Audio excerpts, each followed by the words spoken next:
Tara, samahan nyo kaming maglakbay papunta sa Kasapsapan, Aurora, kung saan doon kami mag-outing. Ito na siya guys, dito yung location niya. And dito kami mag-stay for one night. Ayan. And kasama nga pala namin buong family namin for family outing. Ayan, lahat kami. And ito na siya, ito yung tubig dito guys. Napakaganda. Pwedeng maligo yung mga kids nyo. Super safe siyang paglikuan ng mga kids kasi hindi siya ganun kalalim. Saktang-sakto lang. At saka yung alon niya guys, tamang-tama lang din.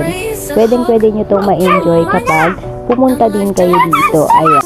Ito nga yung kararating lang namin. Diretso na sila agad dito sa dagat para matignan. And syempre, yan na din siya. Nabasa na din sila agad. Mag-enjoy na nga sila agad-agad dahil napakaganda nga talaga ng pagkaalon-alon ng mga tubig dito. Ayan. Kaya na-enjoy talaga ng dalawa kong anak. Noong una medyo natatakot pa siya. Pero nung tumagal na, ayan, na-enjoy niya na nga maligo dito sa dagat. Ayan. At ito nga yung uulamin natin guys for today. Ayan. Hindi ko alam kung anong tawag sa fish na to. Basta yan. And then ito naman yung flying fish na ano na siya. Na tanggalan na ng pakpak. Ayan, tapos ito naman yung kuya ko and saka yung kapatid ko. Sila yung naghihihaw dyan noong mga time na yan. And then, kasama nga pala din namin sila.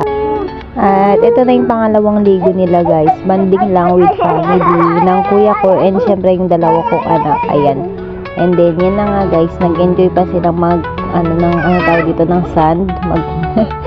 Maghalukay. Ayan. And then, ito yung anak ko. Nung nakabihis na, pauwi na dapat kami dito guys. Kaya nang pumunta ulit sila sa dagat. And then, ito guys, napakaganda dito. Kasi parang abot mo na yung ulap. Ayan, sobrang maulap siya. Ayan, oh.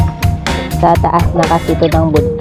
So, ito yung madadaanan bago kami pumunta at saka syempre nung pauwi na. And then, kasama ko sa nakasakay. Ayan, yung dalawang kong pamangkin.